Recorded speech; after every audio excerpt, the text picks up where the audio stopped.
Hello, this is Morel Benard, and it's Africa StoryTime. Yeah, a new story under Africa StoryTime. So, let's hear the story. One day, Songora, the hare, he was roaming through the forest in search of food. Well, he glanced up through the boughs of a very large calabash tree and saw that a great hole in the upper part of the trunk was inhabited by bees. Thereupon, he returned to town in search of someone to go with him and help to get the honey. As he was passing the house of Buku, the big rat, that worthy gentleman invited him in. So he went in and sat down and remarked, Buku, my father has died and has left me a hive of honey. I would like you to come and help me to eat it. Of course, Buku jumped at the offer, and he and the hare started off immediately.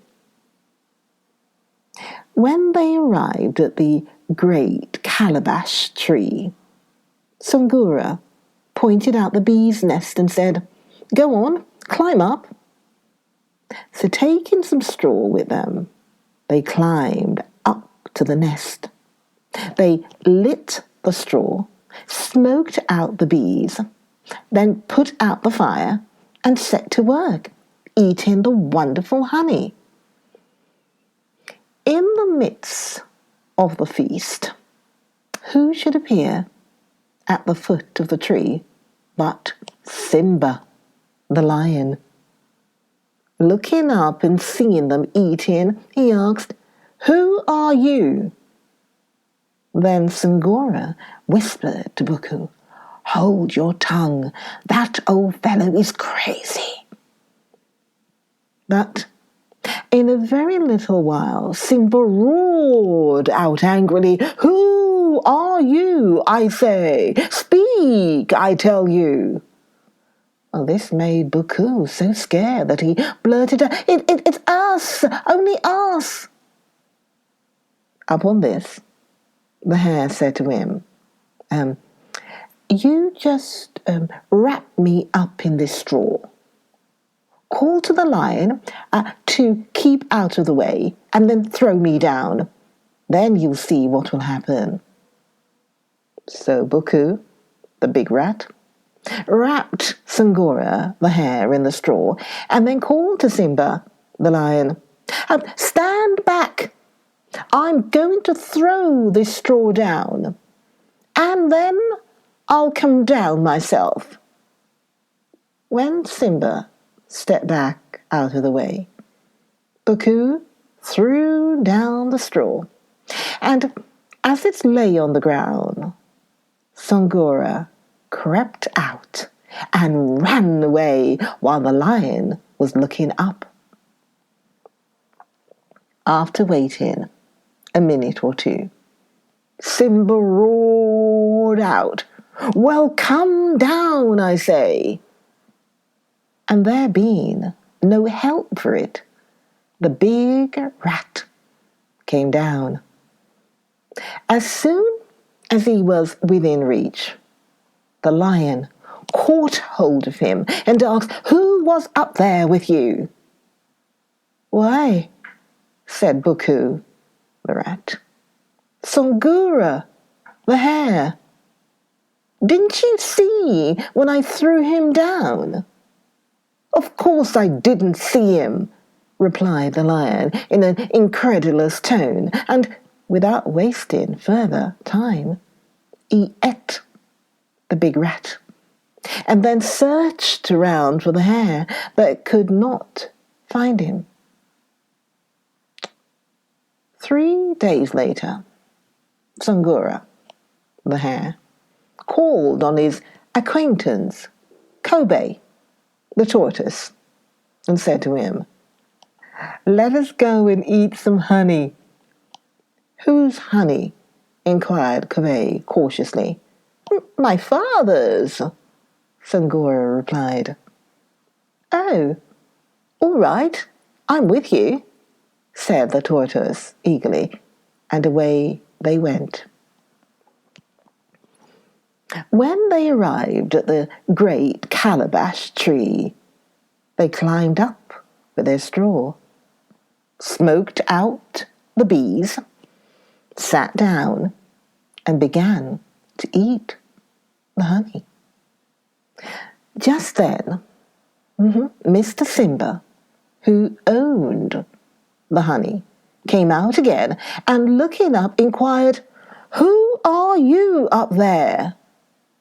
Sangora whispered to Koke, "Keep quiet." But when the lion repeated his question angrily, Kobe became suspicious and said, I will speak. You told me this honey was yours. Am I right in suspecting that it belongs to Simba?" So when the lion asked again, "Who are you?" he answered, "It's only us." The lion said, "Come down then." And the tortoise answered, "We're coming." Now Simba had been keeping an eye open for Sangora since the day he caught Buku the big rat. And suspecting that he was up there with Kobe, he said to himself, "I've got him this time, sure." Seeing that they were caught again, Sangora said to the tortoise, "You wrap me up in the straw and tell Simba to stand out of the way and then throw me down, and I'll wait for you below. He can't hurt you, you know." "All right," said Kobe. But while he was wrapping the hare up, he said to himself, "This fellow wants to run away and leave me to bear the lion's anger. He shall get caught first." Therefore, when he had bundled him up, he called out, "Sangora is coming," and threw him down. So Simba caught the hare and, holding him with his paw, said, "Now, what shall I do with you?" The hare replied, "Well, it's of no use for you to try to eat me. I'm awfully tough." "What would be the best thing to do with you then?" asked Simba. "Well, I think," said Sangora, "you should take me by the tail and you whirl me around and knock me against the ground. Then you may be able to eat me." So the lion, being deceived, took him by the tail and whirled him around. But just as he was going to knock him on the ground, he slipped out of his grasp and ran away, and Simba had the mortification of losing him again. Angry and disappointed, he turned to the tree and called out to Kobe, "You come down too." When the tortoise reached the ground, the lion said, "You're pretty hard. What can I do to make you eatable?" "Oh, that's easy," laughed Kobe. "You will just put me in the mud and rub my back with your paw until my shell comes off." Immediately, on hearing this, Simba carried Kobe to the water, placed him in the mud, and began, as he supposed, to rub his back. But the tortoise had slipped away, and the lion continued rubbing on a piece of rock until his paws were raw. When he glanced down at them, he saw they were bleeding, and realizing that he had again been outwitted, he said, "Well, the hare has gone and done me today, but I'll go hunting now until I find him." So Simba the lion set out immediately in search of Sangora the hare, and as he went along, he inquired of everyone he met, "Where is the house of Sangora?" But each person he asked answered, "I don't know. I do not know, no." For the hare had said to his wife, "Let us remove from this house." Therefore, the folks in that neighborhood had no knowledge of his whereabouts. Simba, however, went along, continuing his inquiries, until presently one answered, "That is his house on the top of the mountain." Without loss of time, the lion climbed the mountain and soon arrived at the place indicated, only to find that there was no one at home.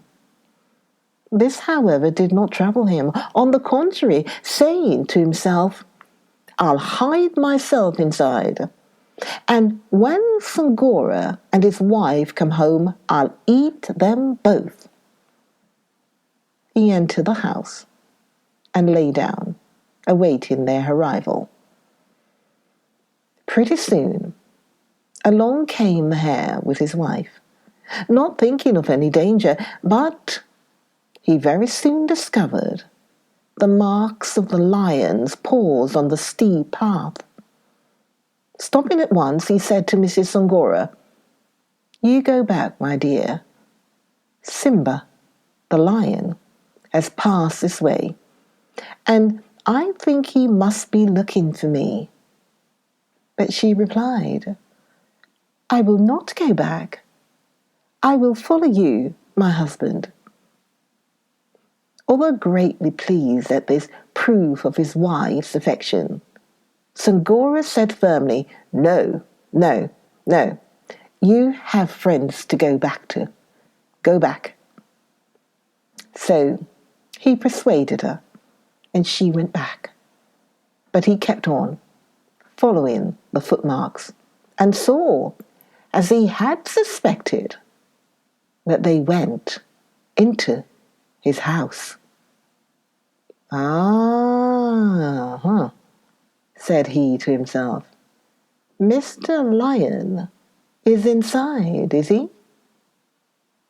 Then, cautiously going back a little way, he called out, "How do you do, house? How do you do?" Waiting a moment, he remarked loudly, "Well, well, well, well, this is very strange. Every day as I pass this place, I say, 'How do you do, house? How do you do?' And the house always answers, 'How do you do?' Well, there must be someone inside today." When the lion heard this, he called out, "How do you do?" Then Sangora burst out laughing and shouted, "Oh, Mr. Simba, you're inside, and I'll bet you want to eat me. But first tell me, where you ever heard of a house talking?" Upon this, the lion seeing how he had been fooled, replied angrily, "You wait until I get hold of you, that's all." "Oh, I think you'll have to do the waiting," cried the hare. And then he ran away, the lion following in hot pursuit. But it was of no use. Sungura completely tired out old Simba, who saying, "That rascal has beaten me.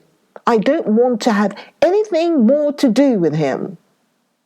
So he returned to his home under the great calabash tree. Join me in the next video for more Africa Storytime. Join me, Morel Benard, from the next video. Join me in the next video of Africa Storytime. Okay, see you then.